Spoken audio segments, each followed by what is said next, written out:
It's been nearly 10 years since we started our smallholding adventure back in blog form, and in that time we have learned a lot. When we moved here, it was a nigh on vertical learning curve, learning how to raise our own vegetables and rear in livestock. We've had lots of memories, both good and bad, and that's all part of the learning, leading us right up to today. The last few years, that curve has eased somewhat, but it's just about to hit vertical again.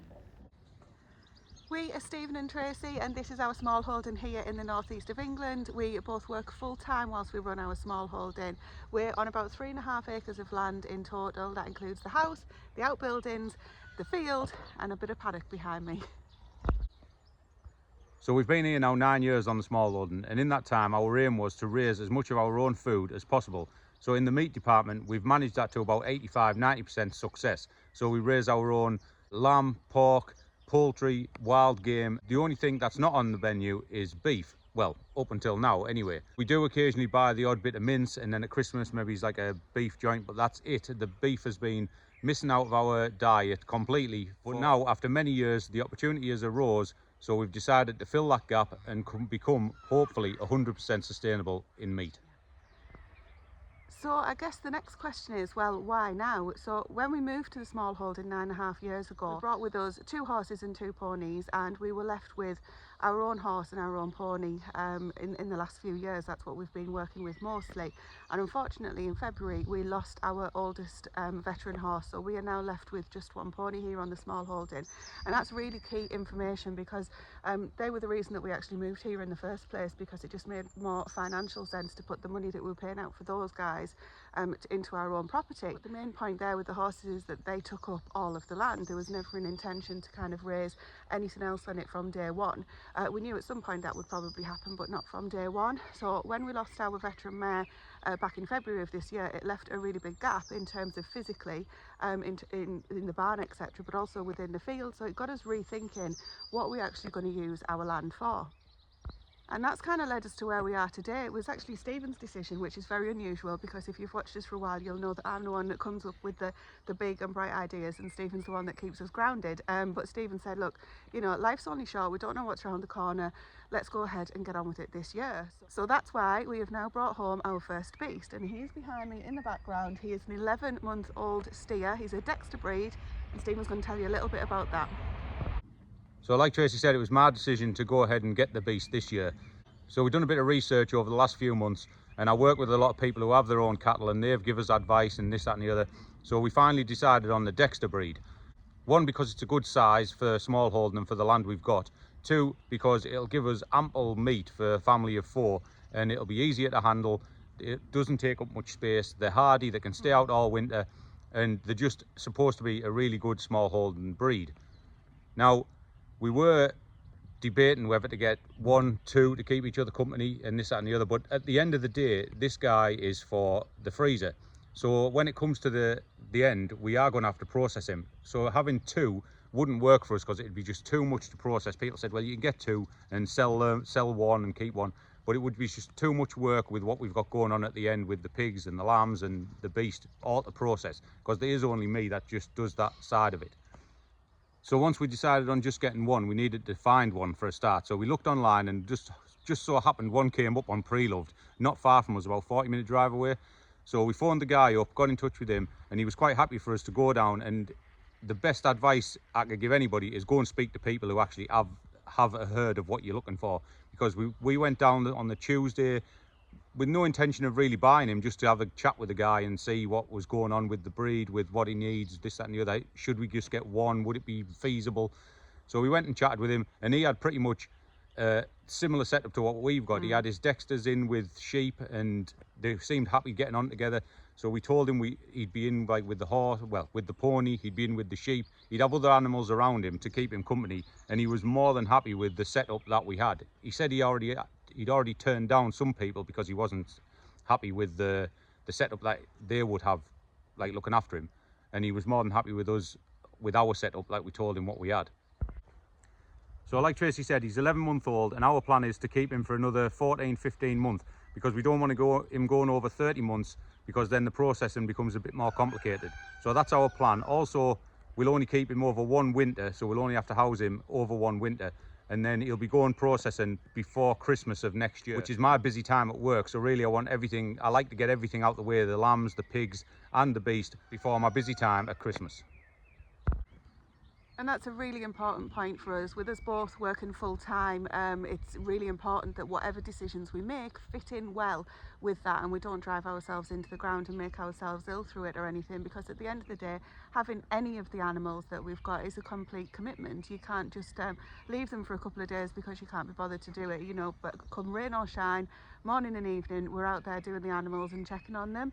And generally it's Stephen and I that do that for the most part. Our daughter does do a lot with the lambs, that was the agreement that she did. So we do work all of this out and plan this out as best we can before we get anything and commit to anything. And as I say, it's really important. We will only have him over one winter, but we will need to provide for him over that winter. So as we get into the next few weeks, we'll talk through that, because it's going to be interesting in terms of whether he's going to be in the field or he's going to be in the barn, because we might not be able to do that, but you'll see why in just a moment. So all that being said, we'd just like to introduce you to Dexter, and hopefully he'll become a welcome addition to the Smallholding. But of course, that's not where the video ends. We captured every single bit of this just for us to look back on and either laugh or cry. So we're going to share Dexter's first week with you and how we brought him here now. Well, everything went so well when we visited the lovely family on the Tuesday evening that we shook hands there and then and decided to go back and pick him up on the Thursday, which is where we're picking this footage up from. We have to say, bringing him back in the trailer was so nerve-wracking for us as first timers. We made it to our lane. We're not at the house yet. Little did we know there was absolutely no reason to be nervous, as everything went completely to plan. We were so lucky because Stephen and I don't actually have a cattle trailer or anything suitable that could have brought Dexter home, and the lovely family said, well, you guys can borrow our trailer and just bring it back when you can. They didn't have an immediate need for it, so we pulled around the side of our field. But as with everything around here, that wasn't the original plan. Stephen and I had been doing some research on how to halter train him, and we decided before we spoke to the owners again, or to the previous owners again, that we were going to pop the halter on him and start halter training him as soon as we got here, and hopefully get him in the stable that way, because we had the stable all prepared like you guys saw in the last video. But the owners said to us, that's going to be too stressful for him, and at the end of the day we want to do what's best for the beast. And so we made sure that we followed their advice, and that meant that we were putting him into the field for the first time on the evening instead of trying to get him into the stable. So that meant that we had to take him into the side of our field, which is safest for the trailer, for him and for us. And although the field already has livestock with the pony and the sheep in it, Stephen and I were both talking on the way home and said we need to make sure that those posts are in a bit more secure. So while we just left him in the trailer, Stephen went and got those posts in nice, safe and secure, and then it was time to show him his new field and his new home. That was nice and quiet. It's all right, son. All right. Steady. Steady.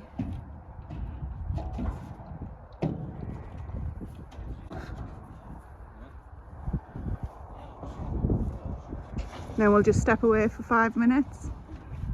Yeah? Just hang about near him so he can hear us. There you go, freedom.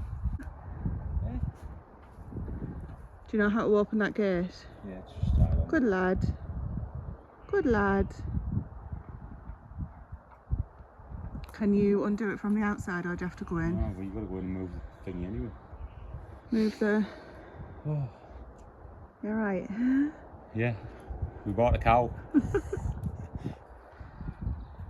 Good lad.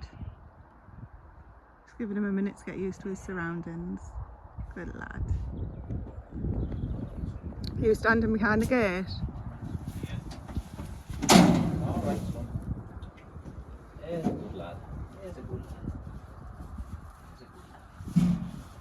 It's okay. It's okay.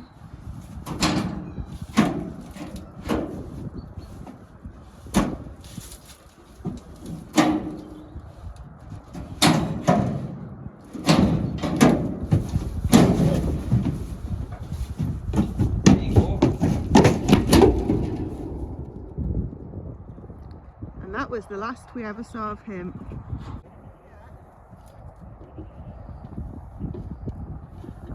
Bringing Dexter home reminded us of all those feelings that we first had when we came to the small holding and doing everything for the first time. And you haven't got a clue if you're definitely doing it right. You can do all the research in the world, but until you're physically doing it, that's when the learning takes place.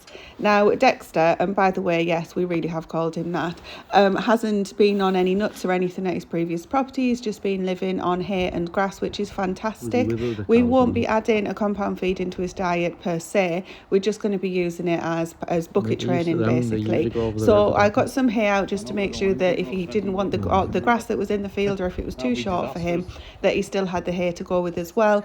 There's also water in the field obviously, but I've just put some nuts down there just to start getting used to having them, so that he associates those with us and hopefully with kind things, because the plan is to start bucket training him as soon as possible. Well, welcome back to another video, and as you can guess, we bought a cow. Well, he's not actually a cow, he's an 11-month-old Dexter steer, long-legged Dexter. So we've literally just got him home, just got him in the field. We're panicking that he's going to get out, so we'll stop with him another, well, God, however long it takes really, and just yeah, well, I think we might go and get our deck chairs and stay out here all night.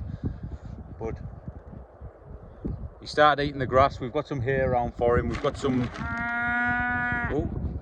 nuts, he's got some company as in the sheep here, so we'll just get him settled and see how he goes for the next few hours. We'll slowly introduce the pony to him at some point, but I think that would just be ridiculous to try and do that at the minute. Yeah, so a bit much for now. Yeah, for us, not for them.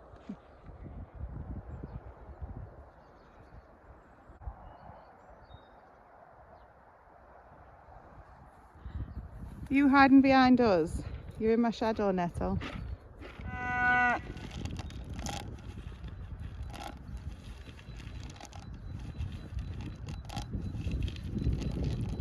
It's okay, fella. Did you frighten them? Did you frighten them?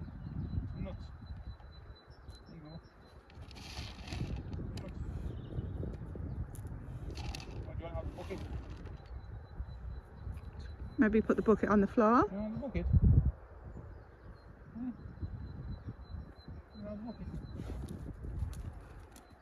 Maybe next time. Please don't get a run up at that fence. Oh shit.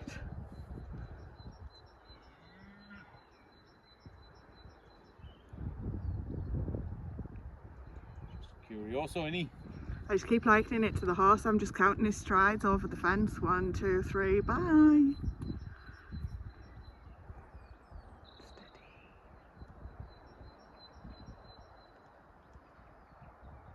As you can tell, the first night nerves are really kicking in, so we just hung around with him just to make sure that he wasn't going to test the fences too much. And to be totally honest with you, he's been so respectful of them. It was a worry that, again, we didn't need to have, but I prefer to think about it and have it planned out rather than not think about it and be thinking on our feet.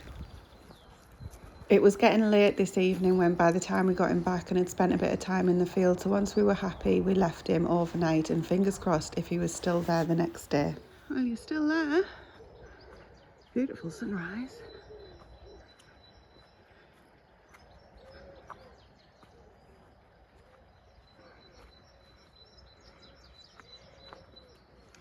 Sheep are hiding over there. Good morning. Hello, darling.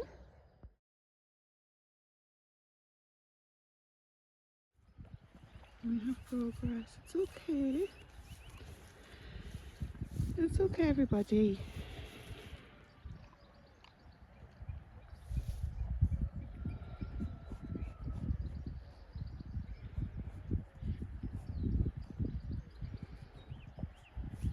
This is the closest these guys have been, and me actually. So this is good. Day 3.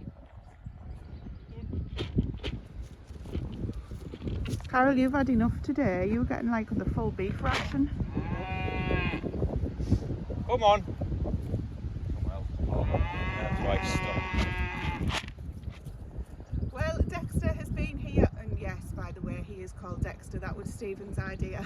So he is a Dexter in breed and Dexter by name. He's been with us for 2 nights now, and for the last sort of couple of days, I've been coming in, literally just sitting on a deck chair in the field with him, and just getting him used to my company, just walking around, not trying to approach him because he's not being handled that much, he's not halter trained or anything. So we're literally just spending time in the field together. He's getting a little bit closer, as you'll see from some of the footage. Initially the sheep were really frightened of him. This girl here is much braver than the one that's behind Stephen. The one behind Stephen is a lot older and she's not as happy by any means around him, whereas Carol, she's getting a little bit better. She's really good. She's like a nanny goat type thing, I would liken her to. She takes care of everybody. So he's doing really well. He spent the first, certainly all night, we got him on the Thursday night, he spent all night and most of Friday bawling, which is what he's doing now. There's other cows around, which doesn't help at the moment, because he's shouting to them thinking that he should be with them. Now that kind of brings us on to, well, you've only got one steer, and you know, is that okay? We had a very long chat with the people that owned him. They'd actually turned down a few people who wanted to buy him because they weren't suitable for various reasons. So we got in touch, gave a bit of our background. We've never had a cow here before, but obviously we've had horses, the pigs, the sheep, goats, everything, in all poultry, etc, etc, and we've always wanted to have a cow, but unfortunately we've never had enough land to. Now this year a lot of plans have already changed. We certainly did not expect to lose our older horse this year, but when that happened in the end of February, we didn't even think about getting a cow or a steer at the time. Since then, Stephen has said, you know, let's just have a think about doing it, and then that thought turned into actually doing it a lot more quickly than we anticipated. You only live once, and we're moving into 10 years living on the Smallholding here, so we've always wanted to do it, so we've just cracked on and done it. We spoke to the people that we bought him off about him living on his own and with the pony in time, and they said he will be absolutely fine living with the sheep. He's lived with the sheep over at his old place as well, so he's used to them.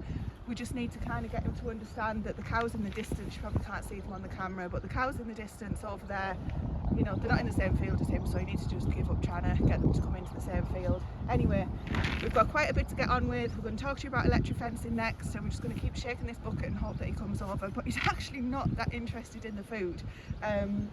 So we're hoping to get some more food that's maybe a little bit sweeter, got molasses in it or something that's kind of a bit more of a treat for him. I'm trying to bucket train him over the next week or so, but the idea is to get the pony out, a bit more company, and we'll see how it goes on.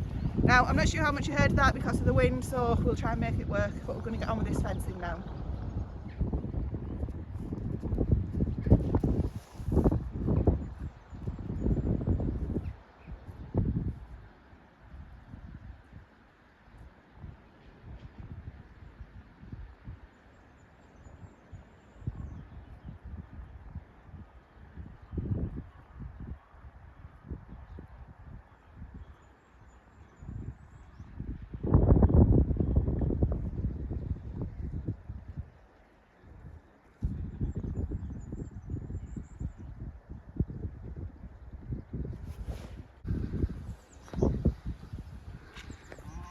Just, I don't want to leave that down with the sheep in it. oh no. Maybe if, like you say, we put something sweeter in it. You can, I've got molasses, which one of the things I read online said just pour a bit of molasses over, so we could maybe try that later. He has had some this morning. I tossed them down for him and he ate them once I moved away. Get this fence up and then... Right, well, we're just going to get on with the electric fence to separate the field into two, because our original plan when we first got him was to halter him in the trailer and then try and like train him on a halter first and get him in the stable to introduce him to the horse that way. But the guy advised us against that. So we've got him in the field. He said eventually he'll come to a bucket and this, that and the other, and we'll train him that way to follow a bucket. So just to introduce him to Sonic, because he's never seen him yet, he's fine with the sheep. We're just going to half the field off and put the pony in one side and leave him in the other side, just so that they can get to see each other, because no doubt they'll be daft once the horse comes in the field. So we're just going to get this electric fence put up in this wiggly wobbly line that we've put down here. So it's not straight, but hopefully it'll be functional. So we're going to put 3 strips of wire in, get it all hooked up. Tracy's going to grab hold of it, see if it works, and then we'll get the horse out and introduce them. This is the wire that we've gone for. We normally have the white kind of 20mm tape. We were going to get some 40mm tape, but the fence posts that we've got don't all work with 40mm tape. It's just more visible. So what I'm going to do is when we bring the pony in, we're going to show him the actual fence, and no doubt he'll zap himself on it, which isn't a bad thing because that's how we learn to stay away from it. And the reason that we've gone with this wibbly wobbly line, as Stephen says, can you see the gradient of the land? It kind of goes down here, so we've put the posts on the higher side, because if it's down there, all that'll happen is the pony will just jump over it, and maybe he will too. We're not too sure what he's like yet, but he's still in the field. He's curious. So if I put the first one here, yeah? I'm just going to keep saying yes. You know better than me, dear. Don't know, like. Uncharted territory. We'll figure it out.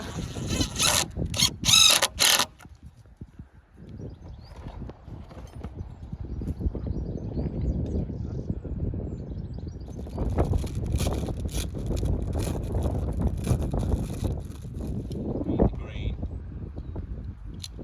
Go on, say it. Here's no blue. Right.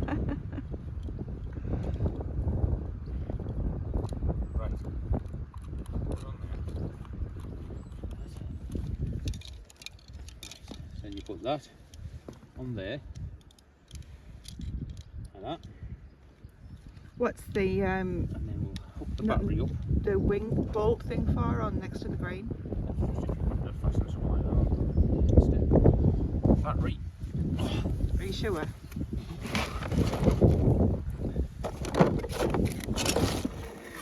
Let's get it working. Oh.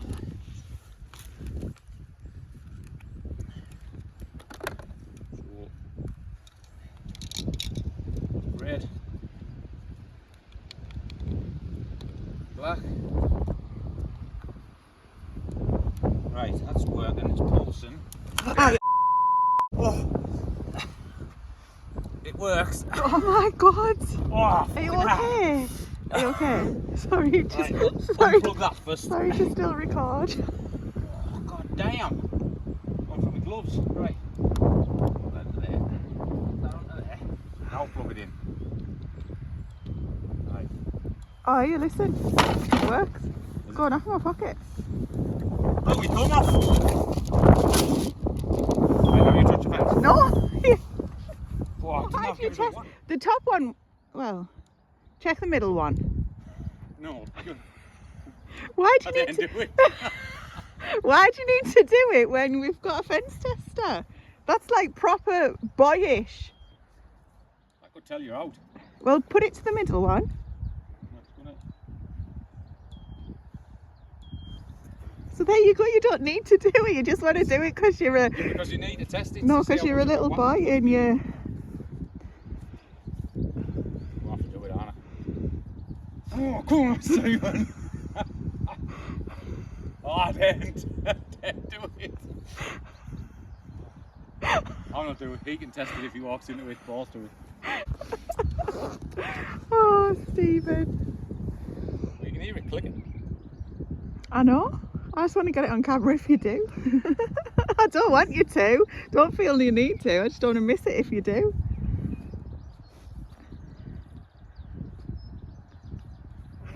You do it. I'm all sweaty. I reckon you'll land about there. Oh, I'm not dead to it. Yeah, good. Okay.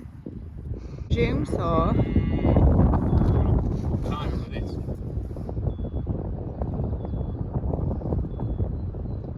Ah, you must have been good. Well done. Right. Was it not as bad as No, grabbing the that clip? wasn't as bad as grabbing that. Right, good. Well done, Stephen. Take one for the team, little fairy. Right, next one. Well, we'll take all this out. Well, we managed to get Sonic in without too much of a palaver. I think this might be the first time the steer zaps himself. Yeah, yeah.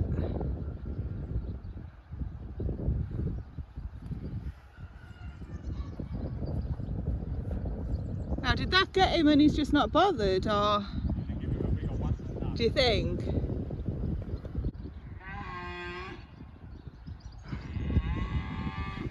That gave Sonic a start.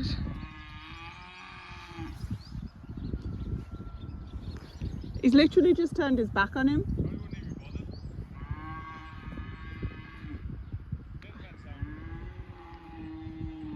No.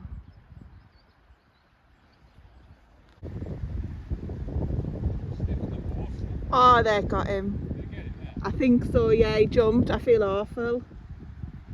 I know. Oh, bless him. Right, well that seems to work and they seem to be getting on okay. So our next job is we're going to, because we don't have a lot of land, we're going to try and utilise the grass as best we can. We never ever stripped graze or anything, but this was just left last year and it got really long and we didn't use it for anything. It was too long for the horses. We let the sheep in now and again, but it was too long for them. We didn't want to get an ill. So now we've got Dexter, he'll be able to help keep it down. So we're going to electrify this area, but we're going to end at this tree. We're going to put some of them plastic things on this tree here and make it go up to the corner of the paddock up there so we can still get down and still get access to behind there for if we need to. So that's the plan at the minute. We're just going to measure out and see how much we need, because hopefully we'll have enough wire left.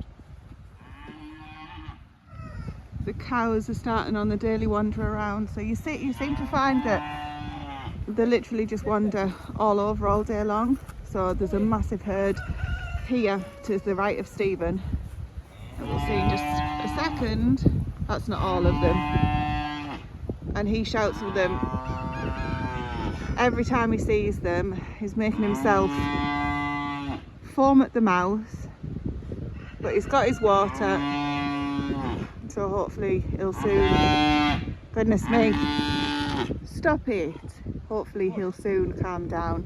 There's also, they come along the fence line on the other side of the river as well, but it's not all day every day, but as I say, they're on the walk around, so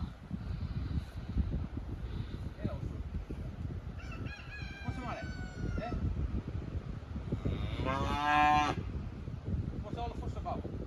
Yeah? What's all the fuss about?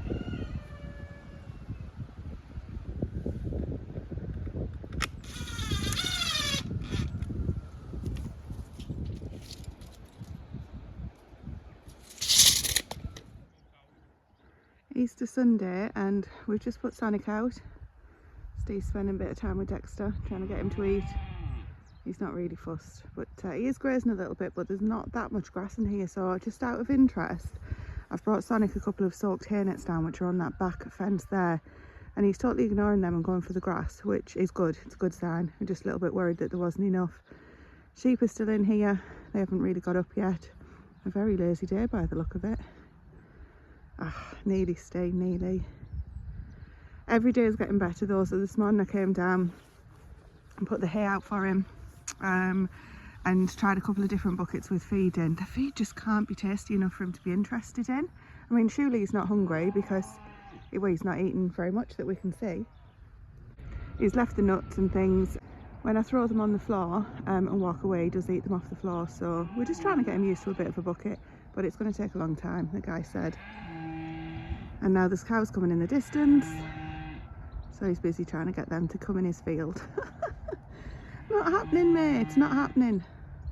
The good news is, oh, that's off the lambs, sorry.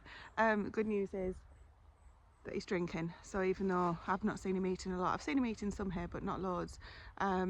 The good news is he's still drinking, so hopefully he's still staying hydrated, though he's not drinking loads. I'm assuming he needs around the same amount as the pony a day, so I do want to try and get that fixed, but thankfully it's not that hot. Thankfully it's not that hot at the moment, so he's kind of not, you know, not losing a lot of fluids to sweat and things like that, but just try and keep it as de-stressed as possible and just keep doing what we're doing, really. That's all we can do. Well, it's Monday, so that's 4 nights in, but literally only got him late on a Thursday night, and poor Dexter has lost his voice, which I'm really pleased that we did the research beforehand, because we expected that based on what a lot of people have experienced. There you go, right on cue. So he is temporarily hoarse, excuse the pun, so hopefully that'll come back very soon, but we're just trying to continue getting a little bit closer to him as much as we can, but he's having none of it still, so getting better each day though. He's just having none of actually coming over to us to the bucket. We'll see how he gets on.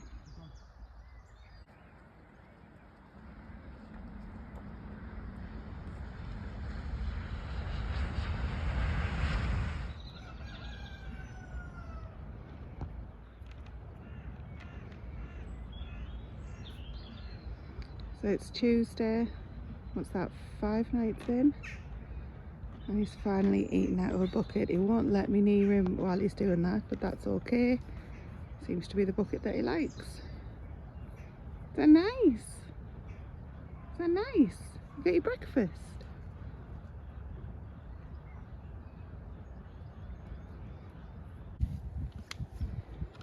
So we've had him 6 nights now, and we're going to move him out onto our paddock, which is just this smaller area here that we've also sectioned off with electric fence. Stephen's obviously just putting the battery on it now, so we're going to have to move him through a small gate that we've got over there. We can't just leave the gate open because moving the battery in here means that the other fence won't be electrified, so we can only... It's ticking. Are you going to check it? Ah! Ah, that's more powerful than the last one. Oh, oh. So dramatic. You do it then. Oh, I shot it right through my chest. More powerful. Get Jack to touch that one, see how clever he is. Oh god. Our son doesn't seem to feel the electric of the fences. Are you okay? Of course I am, what are you talking about?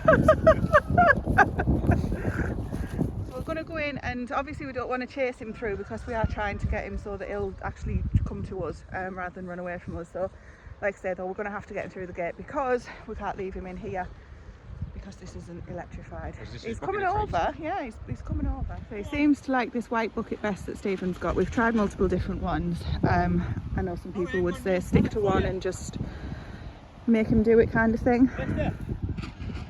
We're trying to replicate what he's comfortable with. Right, I'm going to stand in here with the bucket so that we're encouraging him to come towards us.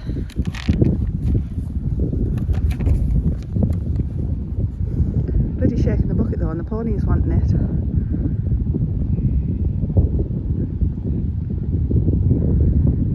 This will be the point where he lets you actually go up to him, won't it?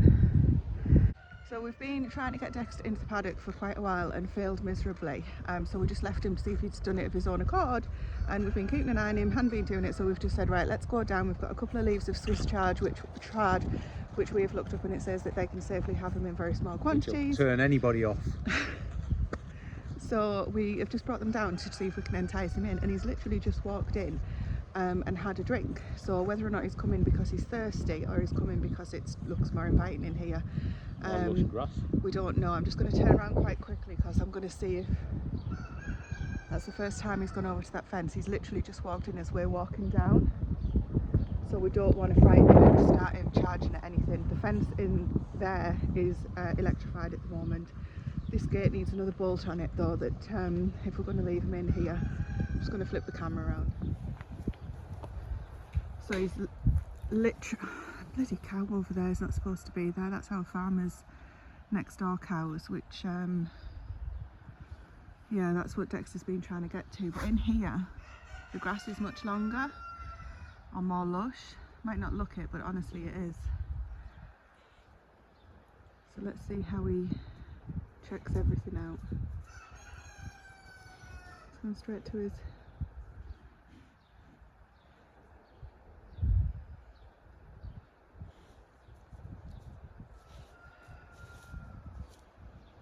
Oh, some nice grass. Yeah, you can't decide whether to eat the grass, whether to try and get to the cows.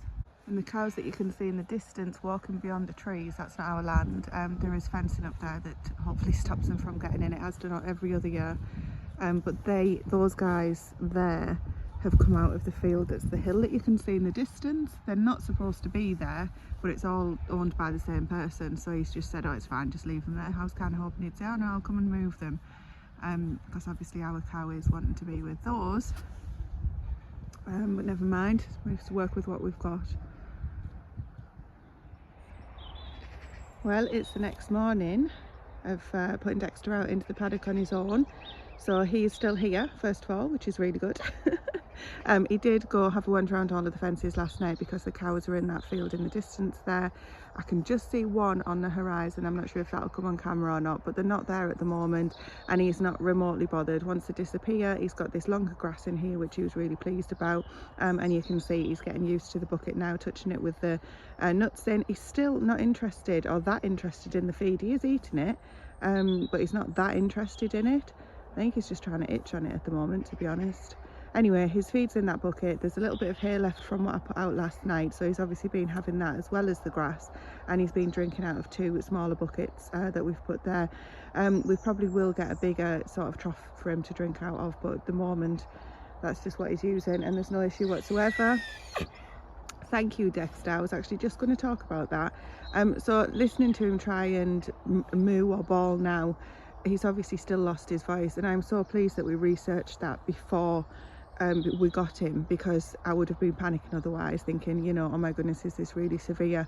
But it's really common. Like I said in a previous clip, it is really common. I mean, it's the same as us, isn't it? If we use our voices too much and shout all day long and all night long for a couple of days, we're going to lose our voice for a little period of time. It will come back soon, and hopefully by then he won't be trying to moo or to bawl quite as frequently.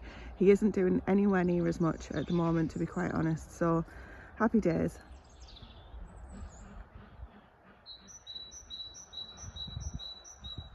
So like you've seen, we're 7 days in now to own our first beast, and all I can say is good things really. We're fully invested in him. We're trying our hardest to keep him comfortable, to give him what he likes, to try and get him confident with us as we are in him. And hopefully his next 15 months here will be happy, healthy and enjoyable for him and also for us. So having a steer brings a brand new chapter to our smallholding adventure. Our learning curve has just gone vertical again, like it was when we first moved in here. So we're honouring the losses that we've had this year, and we're celebrating what those losses have taught us over the years of owning large livestock. So fingers crossed this works out very well, but we'll be showing you every week how we're progressing with Dexter. So thank you for watching, and we'll see you on the next video.